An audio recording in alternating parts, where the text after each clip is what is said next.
کہتے جی کہ ہمارے شہر میں اکثر بریلوی حضرات رہتے ہیں، میں کبھی کبھی ان کی مسجدوں میں بھی نماز پڑھتا ہوں، ان کی مسجدوں کے اندر دیواروں کے چاروں طرف لکھا ہوا ہے، محراب کے اندر اور ارد گرد بھی لکھا ہوا ہے یا اللہ، یا محمد، یا حسین، یا فاطمہ۔ یہ سب ایسے لوگوں کی مسجد میں بھی نماز نہ پڑھا کرو، یہ اہل بدعت کا مستقر ہے، اس سے بچنا چاہیے آپ۔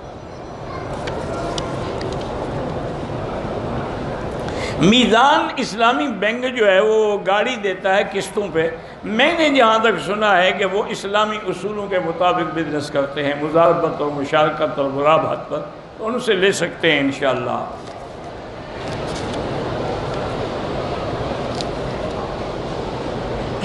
میرے والد محترم فوت ہو گئے، اللہ مغفرت فرمائے، بلکہ جتنے لوگ فوت ہو گئے اللہ مغفرت فرمائے۔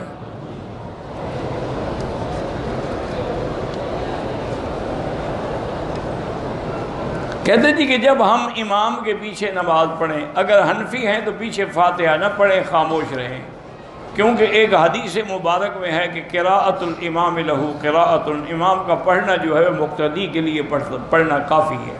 اور دوسری ایک بڑی واضح حدیث ہے، حضور نے فرمایا اذا قال الامام غیر المغضوب علیہم ولا الضالین فقولوا آمین۔ اب معلوم ہوا کہ فاتحہ پڑھنا امام کا وظیفہ ہے، ہمارا وظیفہ آمین کہنا ہے۔ باقی جو پڑھتے ہیں ان پہ اعتراض نہ کیا کریں۔ میرے استاد مدرسہ چلاتے ہیں دور حدیث کا، میرا بیٹا وہاں پڑھ رہا ہے، اللہ سب مدرسوں کو کامیاب کرے، اللہ جتنے دین کے مدرسے ہیں ان کی حفاظت بھی فرما اور ان کے اسباب رزق بھی پیدا فرما۔ ہمارا پہلا عمرہ ہو گیا ہے، دوسرا عمرہ مدینے سے واپسی پر ہو جائے گا، مگر جو لوگ مسجد عائشہ سے عمرہ لازمی نہیں ہے، کرنا چاہو تو کر سکتے ہو۔